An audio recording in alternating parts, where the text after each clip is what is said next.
നമ്മളെ ഫോണിലുണ്ടല്ലോ ചില ആളുകൾക്ക്. എന്നോടൊരാൾ നാൾ ചോദിച്ചു, ഹലോ ഈ സൗണ്ട് പരിചയമല്ലേ ചോദിച്ചു. ആ മുഖ്യമന്ത്രി അല്ലേ എന്ന് ചോദിച്ചാൽ, അല്ലാതെ പിന്നെ ഭാര്യ നമ്മൾ ചോദിക്കണ്ട് അല്ലേ, എല്ലാവർക്കും പരിചയമുള്ള സൗണ്ടും മറ്റുമൊക്കെ അത് അങ്ങനത്തെ ആൾക്കാർ തന്നെ. ഒരു ഫോൺ ചെയ്യുന്നവൻ്റെ മര്യാദ മനസ്സിലായോ എന്ന് ചോദിക്കലല്ല. നമ്മൾ കേൾവിക്കാരൻ. ഞാൻ ഫോൺ എടുക്കുന്നത് എവിടുന്നാ? ഇവിടെ ഇപ്പം നിങ്ങളെ ഈ പ്രദേശത്തു നിന്നാ. എന്നെ വിളിക്കുന്നത് എവിടുന്നാ? 355 കിലോമീറ്റർ ദൂരമുണ്ട് എൻ്റെ വീട്ടിൽ, നാട്ടിക്ക്. അവിടുന്ന് ഒരാൾ ഫോൺ ചെയ്തു, ഹലോ എന്നെ മനസ്സിലായോ? ഞാനിവിടെ വയലിൻ്റെ സ്റ്റേജിലാണോ, ഞാനിവിടെ വേറെന്തെങ്കിലും ചുറ്റുപാട്ടിലാണ്, ഇതൊന്നും അറിയാം, മനസ്സിലായോ? എന്നാൽ ഈ സൗണ്ട് ആരുതാന്നൊന്ന് പറയും. അപ്പം പിന്നെ ഇന്ത്യൻ പ്രധാനമന്ത്രിയാണില്ലേ എന്ന് ചോദിച്ചാൽ വേഗം പറഞ്ഞോളും.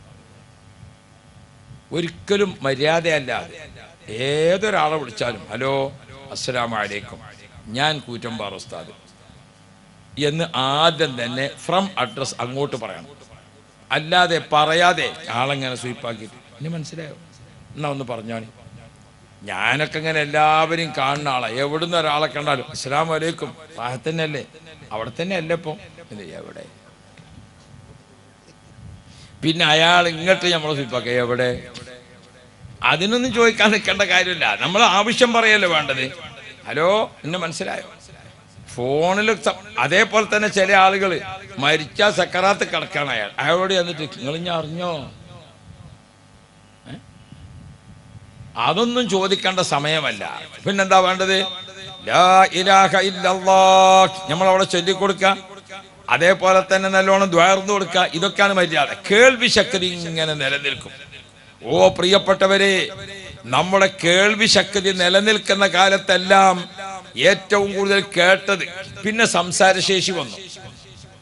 ഭൂമിയിൽ പിന്നെ ഏത് വന്നു? സംസാരശേഷി വന്നു. സംസാരശേഷി വരുമ്പോൾ ഉമ്മമാരെ, നിങ്ങൾ ഓരോ പ്രാവശ്യം അമ്മിഞ്ഞപ്പാൽ കൊടുക്കുമ്പോഴും ബിസ്മില്ലാ അൽഹംദുലില്ലാ, കുഞ്ഞുങ്ങളെങ്ങനെ തൊട്ടിലിട്ടുകൊണ്ട് താരാട്ട് പാടി ഉറക്കുമ്പോൾ പഴയ ഉമ്മമാര് വീട്ടിലുണ്ടെങ്കിൽ അവരിങ്ങനെ ചൊല്ലും നല്ല താളത്തിൽ. നല്ല താളത്തിൽ. ആദ്യം നമ്മൾ പാട്ട് കേട്ടത് ഉമ്മയിൽ നിന്നാണ്. ഉമ്മയുടെ നല്ല ശ്രവണ സുന്ദരമായ ഗാനം എന്തൊരു രസമാണ്. കമ്മിഞ്ഞപ്പാല് കുടിച്ചിട്ട് ആ തൊട്ടിലിങ്ങനെ കിടക്കുമ്പോ ഉമ്മ ഇങ്ങനെ പാടി ലാ ഇലാഹ ഇല്ലല്ലാഹു ലാ ഇലാഹ ഇല്ലല്ലാഹ്. എന്തൊരു രസമുള്ള പാട്ടാ, എത്ര സന്തോഷമുള്ള പാട്ടാ. അതിങ്ങനെ കേട്ടിട്ട് കുട്ടി ഇങ്ങനെ ഉറങ്ങി. ഉമ്മമാർക്കാണെങ്കിൽ ഭയങ്കര ലാഭമായി. എന്താ കാരണം? മൻഖാല ലാ ഇലാഹ ഇല്ലല്ലാഹു 70 അൽഫ മറത്തിൻ നജ്ജാഹു. ജീവിതകാലത്ത് 70,000 ലാ ഇലാഹ ഇല്ലല്ലാഹ് ചൊല്ലി തീർക്കാൻ ആർക്കാണോ ഭാഗ്യം ലഭിച്ചത്, അവരെ ശരീരത്തിലേക്ക് നരകത്തിന്റെ പുക പോലും വരൂല. അവരെ ഖബറിലേക്ക് നരകത്തിന്റെ പുക കടക്കുകയില്ല. അത്ര സംരക്ഷണമാണ്. എത്ര ലാ ഇലാഹ ഇല്ലല്ലാഹ്? 70,000 ലാ ഇലാഹ ഇല്ലല്ലാഹ്. മഹാന്മാരൊക്കെ നിങ്ങൾ നോക്കണം. നമ്മളിപ്പോൾ അനുസ്മരിക്കുന്ന മടവൂർ ശൈഖുന എത്ര 70,000 ചൊല്ലി, എത്ര 70,000 ചൊല്ലി, കണക്കല്ലാത്ത. ഒരു 70,000 ചൊല്ലി ഇതായിരുന്നു, അടുത്ത 70,000, അടുത്ത 70,000, അടുത്ത 70,000. അല്ലാ, അവരുടെ മുരീദുണ്ടായിരുന്നു. അടുത്ത കാലത്ത് വഫാത്തായ ബഹുമാനപ്പെട്ട കളന്തോട് അബ്ദുൽ കരീം മുസ്ലിയാർ, ഞാനും അദ്ദേഹവും 10 പ്രാവശ്യം ഒരുമിച്ച് ഹജ്ജിന് പോയിട്ടുണ്ട്. കഅബ ശരീഫിനെ നോക്കിക്കൊണ്ട് ലാ ഇലാഹ ഇല്ലല്ലാഹ് ലാ ഇലാഹ ഇല്ലല്ലാഹ് 70 പ്രാവശ്യം 70,000 ചൊല്ലി. ഒരു 70,000 ചൊല്ലി, പിന്നെ 70,000, അത് ചൊല്ലി, പിന്നെ 70,000, പിന്നെ 70,000. അങ്ങനെ എത്ര 70,000? 70,000. യാ റബ്ബ്. ബഹുമാനപ്പെട്ട ദാരിമി ഉസ്താദ് ഇ.കെ. മുഹമ്മദ് ദാരിമി, അല്ലാഹു ദറജ ഏറ്റിക്കൊടുക്കുമാറാവട്ടെ. ആ കുടുംബം തന്നെ ദിക്റിന്റെ ആളുകളാ. അവരുടെ വാപ്പ ഉമർ ഹാജി, ദാരിമി ഉസ്താദിന്റെ അനുജൻ ഹുസൈൻ മുസ്ലിയാർ, അവരുടെ അനുജൻ ബാബ മുസ്ലിയാർ, ഒക്കെ ദിക്റിന്റെ ആൾക്കാർ. എങ്ങനെ ദിക്റ്? നമ്മളെ മാതിരി 10 ചെല്ലുന്ന പതിവല്ല. അവരെ ദിക്റിലൊന്നും ഏതില്ല, 33, 11 ഒന്നുമില്ല. ഒക്കെ 313 മണിയെ തുടങ്ങുന്നതിൻ്റെ ഉള്ളു. പടച്ചോനെ, ദിക്റ് ചൊല്ലിയാൽ മടുപ്പില്ലാത്ത ആളുകൾ എത്ര ചൊല്ലി അവരൊക്കെ. നമ്മളിപ്പോ അതിന് ചെല്ലലുണ്ടോ? നമ്മൾ മരിച്ചാൻ കാത്തേക്ക് ആരെങ്കിലും ചൊല്ലിക്കോളും വിചാരിച്ചിട്ട്. ഇവിടെ കണ്ടോ? അത് മരണ വീട്ടിൽ ഇങ്ങനെ മുത്താലിമ്യങ്ങളും എല്ലാവരും വന്നിട്ട് ഒരു 70,000 ചെല്ലൽ ഇവിടെ ഉണ്ടോ? ഇവർ ചെല്ലുന്ന വിചാരിച്ചിട്ട് കാത്തു നിൽക്കേണ്ട, ജീവിതകാലത്ത് ചൊല്ലിക്കോളി. ഇപ്പൊ കുട്ടികളൊക്കെ ഇങ്ങനെ കാത്തിക്കാണ്, പുതിയ തലമുറയൊക്കെ. തൗബ ചെയ്യാനൊന്നും ഇപ്പൊ ആൾക്കാരെ വിളിച്ചിട്ട് കാര്യമില്ല. എന്താ, അത് മരിച്ചാൽ ഉസ്താദ് തൗബ ചെയ്തോളും. അതേതാ തൗബ? ഉസ്താദേ, മയ്യത്തെ പള്ളിയിൽ കൊണ്ടുവന്ന് വെച്ചാൽ നമ്മുടെ നാട്ടിലൊക്കെ ഉസ്താദ്മാർക്ക് ഒരു തൗബ ഉണ്ട്. ഇവിടെയൊക്കെ അല്ലേ അത് നല്ലത് തന്നെയാണ്, ഞാനും ചെയ്യാറുണ്ട്, വേണ്ടത് തന്നെയാണ്, നല്ല കാര്യമാണ്, നല്ല സമയമാണ്. അപ്പോൾ നസീഹത്തിന് 10 മിനിറ്റിന്. അപ്പം എന്താ പറഞ്ഞത്, നമ്മുടെ മുമ്പിലിരിക്കുന്ന ഈ ജനാസ ഇത് നമ്മുടെ പിലാക്കൊമ്പത്തെ ചേക്കുട്ടി എന്ന ആളുടേതാണ്. ഇദ്ദേഹം നമ്മുടെ നാട്ടിൽ ഈസ്റ്റ് വെസ്റ്റ് നടന്നിരുന്ന ആളാണ്. ഇയാൾ നമ്മളുമായിട്ട് അത്രയധികം ബന്ധപ്പെട്ട് നിന്നതാണ്.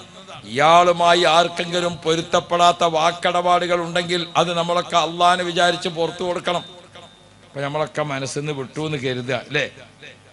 അങ്ങനെ രണ്ടാമതൊരു പാർട്ട് പറയലുണ്ട്. അതെന്താ, ഇയാളുമായി ബന്ധപ്പെട്ടുകൊണ്ട് സാമ്പത്തിക ഇടപാടുണ്ടെങ്കിൽ, ഹക്കടപാടുകൾ ഉണ്ടെങ്കിൽ അതൊക്കെ എന്താ ചെയ്യേണ്ടത്? ഒരു പള്ളിയിൽ ഇന്റെ മാതിരി ഒരു സാധു മൊയ്യാർ വന്നതാ. അയാളവിടെ അങ്ങനെ പരിചയപ്പെട്ട് വരുന്നുള്ളൂ. അപ്പൊ ഒരു ചെറുപ്പക്കാരൻ്റെ മുഹമ്മദ് അലി, ഓൻ്റെ വാപ്പയാ മരിച്ചത്. അപ്പൊ മയ്യത്ത് മുന്നിൽ വെച്ചിട്ട് അദ്ദേഹം പറഞ്ഞു, ഈ മരണപ്പെട്ട വാപ്പാക്ക് എന്തെങ്കിലും സാമ്പത്തിക ഇടപാടുണ്ടെങ്കിൽ മൂത്ത മകൻ മുഹമ്മദ് അലി ഉണ്ട്, അവനോട് ചോദിക്കണം എന്നോ. അപ്പൊ രണ്ടാമത്തെ സ്വപ്നം ഒരാൾ പറഞ്ഞു, മുഹമ്മദ് അലി അവൻ തരാനുള്ളത് തന്നാ മതി.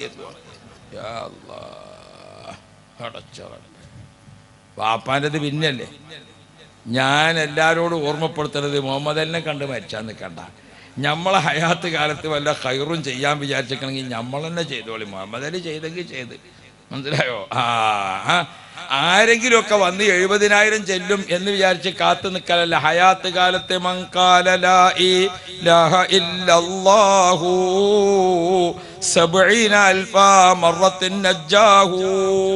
70,000 പണ്ട് നമ്മളമ്മമാര് കുട്ടികളെ തൊട്ടിലിട്ട് താരാട്ട് പാടി ഉറക്കുമ്പം ഒരു ദിവസം 3 പ്രാവശ്യമെങ്കിലും കുട്ടികളെ തൊട്ടിലിട്ട് ഉറക്കേണ്ടി വരും. 3 പ്രാവശ്യമെങ്കിലും. അപ്പൊ ഉമ്മ ഒരിക്കൽ കുട്ടനങ്ങനെ തൊട്ടിൽ താരാട്ട് പാടി ഉറക്കണ സമയത്ത് ലാ ഇലാഹ ഇല്ലല്ലാഹു ലാ ഇലാഹ ഇല്ലല്ലാഹ്, കുട്ടി ഉറങ്ങിയാലും ഉറങ്ങിയിട്ടില്ലെങ്കിലും ഉമ്മ 33 ചൊല്ലും. 3 പ്രാവശ്യം കുട്ടിയെ തൊട്ടിലിട്ട് താരാട്ട് പാടുമ്പോൾ 100 ലാ ഇലാഹ ഇല്ലല്ലാഹ് അങ്ങനെ തന്നെ കിട്ടും. 2 കൊല്ലം 100 ചെല്ലിയാൽ എത്ര ലാ ഇലാഹ ഇല്ലല്ലാഹ് കിട്ടി? ഉമ്മാക്ക് എത്ര കിട്ടി?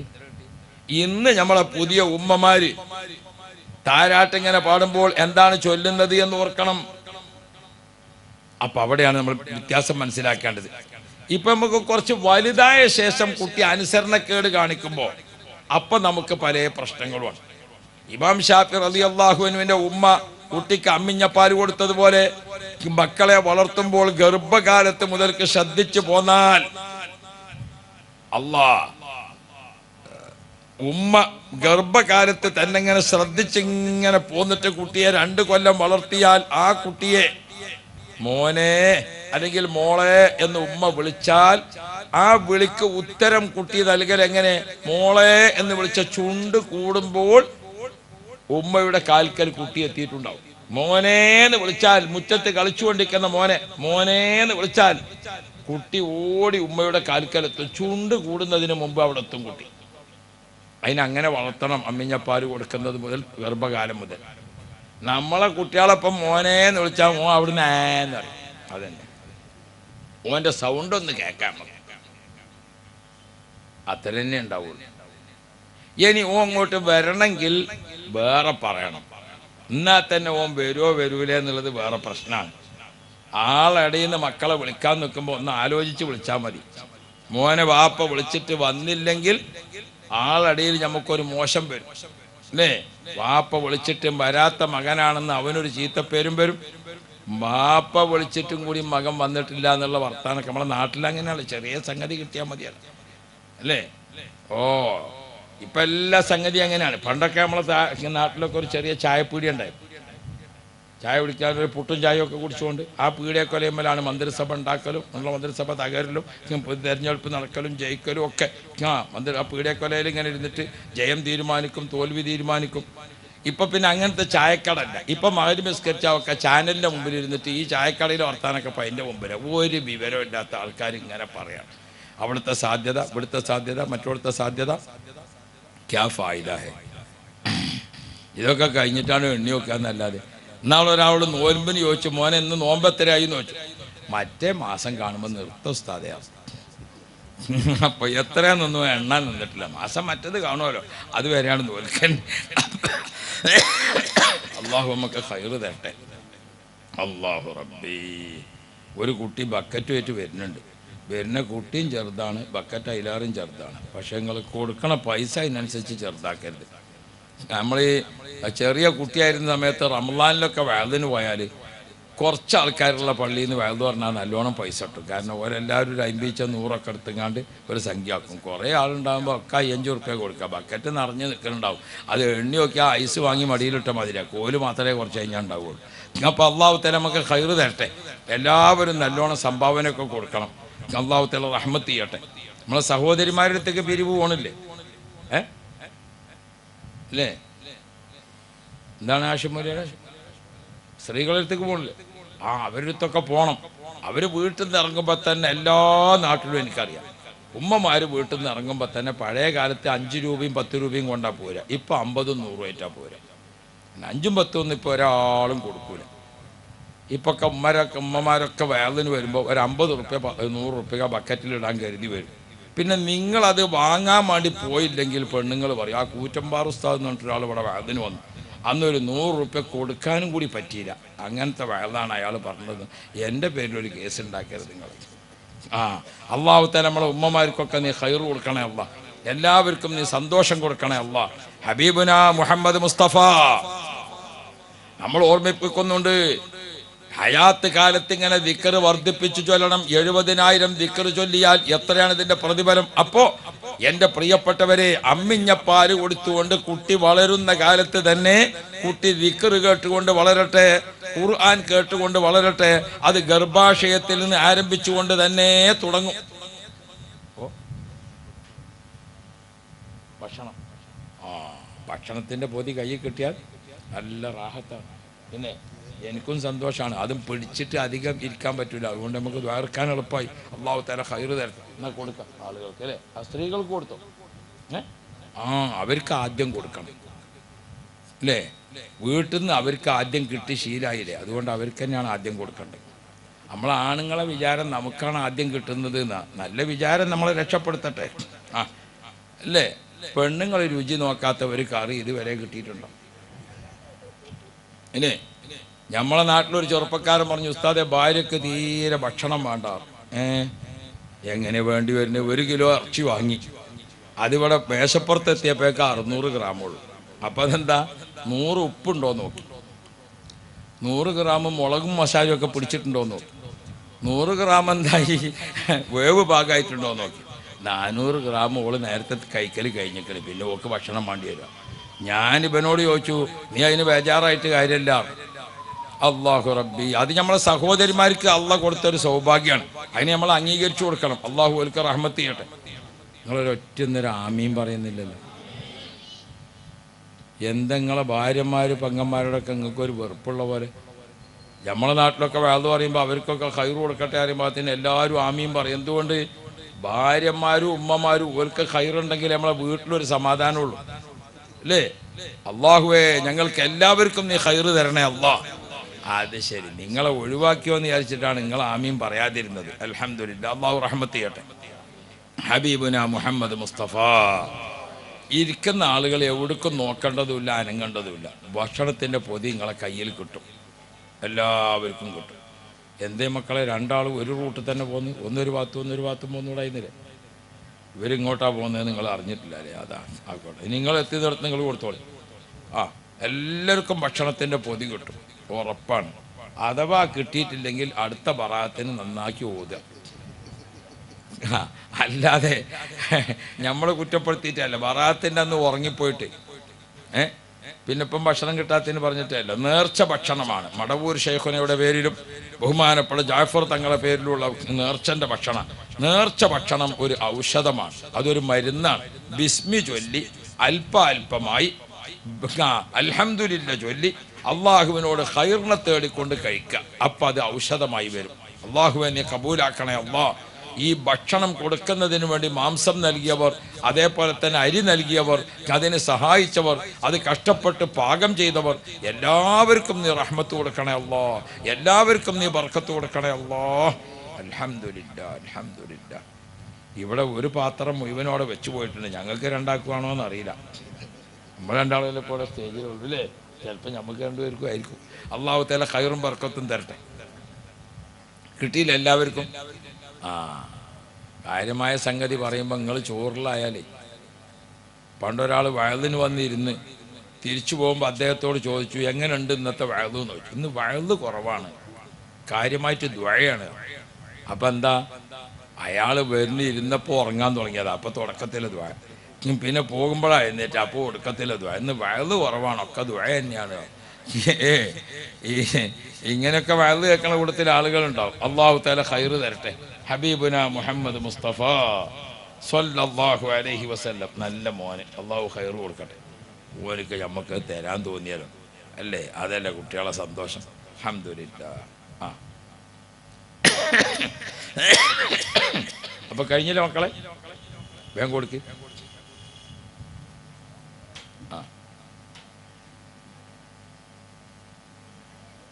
ആശംസിലാരെ, ഈ കുട്ടികളൊക്കെ നമ്മളെ വളണ്ടിയർമാരാണ്, നമ്മളെ കുട്ടികളാണ്. ചെറുപ്പക്കാർ കുട്ടികളൊക്കെ പഠിക്കുന്ന കുട്ടികളായിരിക്കും. +1 +2 അങ്ങനെ തുടങ്ങി ഡിഗ്രി ഒക്കെ പഠിക്കുന്ന മക്കൾക്കൊക്കെ ഉന്നത വിജയം നൽകണേ അല്ലാഹ്. ഉന്നത സല്ലമ തങ്ങൾ പഠിപ്പിക്കുന്നുണ്ട്, അർഹമായ ആളുകൾക്ക് ഭക്ഷണം കൊടുക്കുക, അർഹമായ ജീവജാലങ്ങൾക്ക് ഭക്ഷണം കൊടുക്കുക. ഭക്ഷണം കൊടുക്കുക എന്നത് മാത്രം ഒരു പുണ്യകർമ്മമാണ് ഖുർആൻ. ويطعمون الطعام على حبه مسكينا ويتيما واسيرا انما نطعمكم لوجه الله. ഇതേതാ ഭക്ഷണം? മടവൂർ ശൈഖുനയുടെ പേരിൽ ഭക്ഷണം. ആരാണ് മടവൂർ ശൈഖുന? കോഴിക്കോട് ജില്ലയിലെ കുന്നമംഗലത്തിനടുത്ത് മടവൂർ പഞ്ചായത്തിൽ ബഹുമാനപ്പെട്ടവർ താമസിക്കുന്ന ഭൂമിയിലെ സ്വർഗം എന്ന് വിശേഷിപ്പിക്കാവുന്ന സ്ഥലം ആണ് മടവൂര് മക്കാം. യാ ശൈഖനാ യാ ശൈഖ മടവൂരിൻ അതൈനാ ബാബകും റാജീന ഫൗസൻ കാമിലൻ യാ സയ്യിദി സിയം വലി ലാ ഇലാഹ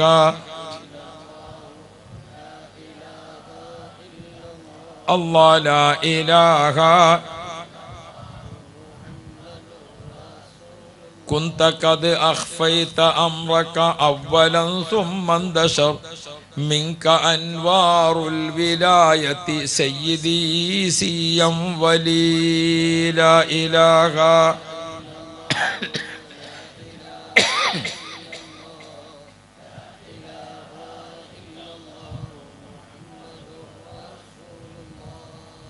മടവൂർ ശൈഖുനയുടെ ഏറ്റവും നല്ല ജീവിച്ചിരിക്കുന്ന ബോധ്യപ്പെടുന്ന കറാമത്ത് നമ്മുടെ കോഴിക്കോട് മലപ്പുറം ജില്ലയിൽ നിറഞ്ഞു നിൽക്കുന്നുണ്ട്. അതെന്താ?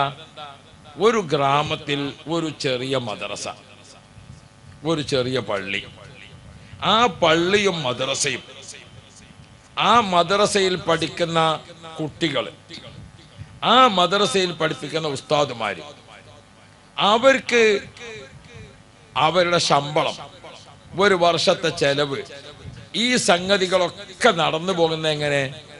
ഞങ്ങളെ ആ ഭാഗത്തൊക്കെ ഒരുപാട് സ്ഥാപനങ്ങളുണ്ട്. മടവൂർ ശൈഖുന സ്മാരക മദ്രസ, മടവൂർ ശൈഖുന സ്മാരക ദർസ്. ഒരു കൊല്ലത്തിൽ മടവൂർ ശൈഖുനയുടെ ഒരു ആണ്ട് കഴിക്കും. ആ ആണ്ടോട് കൂടെ ഒരു കൊല്ലത്തെ നടത്തിപ്പിനുള്ള ശമ്പളം, ഒരു കൊല്ലത്തെ നടത്തിപ്പിനുള്ള വരുമാനം ഒക്കെ അവിടെ കിട്ടിയിട്ടുണ്ടാവും. എത്ര സ്ഥാപനങ്ങൾ അങ്ങനെ നടക്കുന്നു എന്നറിയും. മരണാനന്തരവും ആ സ്ഥാപനം നിലനിർത്തുന്നത് അവരെന്നെയാണ്. എത്ര സ്ഥാപനങ്ങൾ! മഹാന്മാരെ നമ്മൾ എങ്ങനെയാണ് ഹൃദയം അറിഞ്ഞ് ബന്ധപ്പെടുന്നത്? യാ റബ്ബ് യാ റബ്ബ്. നേരത്തെ മുൻകൂട്ടി എത്രയെത്ര പ്രഖ്യാപനങ്ങൾ ധാരാളമായി നമ്മളൊക്കെ കേട്ടുകൊണ്ടിരിക്കുക. ഞാൻ എൻ്റെ പ്രിയപ്പെട്ട സഹോദരിമാരോട്, മഹാന്മാരോട് നമുക്ക് നല്ല ബഹുമാനം കാത്തു സൂക്ഷിക്കണം. ഇപ്പൊ ജാഫർ കോയ തങ്ങൾ നാളെ നമുക്ക് ഇവിടെ വരാണ്ട ആളായിരുന്നു. മടവൂർ ശൈഖുനയുടെ ഈ ഭാഗത്തുള്ള ബഹുമാനപ്പെട്ടവർ നേരിട്ട് ഇജാസത്തൊക്കെ കൊടുത്ത മുരീദാണ് ബഹുമാനപ്പെട്ട തങ്ങൾ അവർകൾ ഇടുക്കി വഫാത്തായി. തങ്ങൾ തന്നെ ആ മുഖം ഇങ്ങനെ നമ്മളെ കണ്ണിൽ കാണുകയാണ്. അല്ലാ, തങ്ങളെ ദർജ ഏറ്റിക്കൊടുക്കണേ അല്ലാ. നല്ലൊരു ആലിമ്, നല്ലൊരു പക്വതയുള്ള മഹാൻ. അല്ലാഹു റബ്ബി, മുത്ത് നബിയുടെ കുടുംബ പരമ്പരയിൽ നബി സല്ലല്ലാഹു അലൈഹി വസല്ലം തങ്ങളുടെ രക്തം ശരീരത്തിൽ സഞ്ചരിക്കുന്ന ആളുകളാണ് അഹ്ലുബൈത്ത്. ആ അഹ്ലുബൈത്തിൽപ്പെട്ട തങ്ങളവറുകൾ പെട്ടെന്ന് വഫാത്തായി പോയി. നാളെ തങ്ങളുടെ 2 മക്കളും നമ്മുടെ സഭയിൽ വരുന്നുണ്ട്. ആ മക്കൾ വന്നുകൊണ്ട് വാപ്പയുടെ സ്ഥാനത്ത് ഇരുന്നു കൊണ്ട് നാട്ടുകാരായ നമുക്ക് ദുആ ചെയ്തു തരുമ്പോൾ അത് ഒരു വല്ലാത്ത കബൂലിയത്തുള്ള ദുആയാണ്.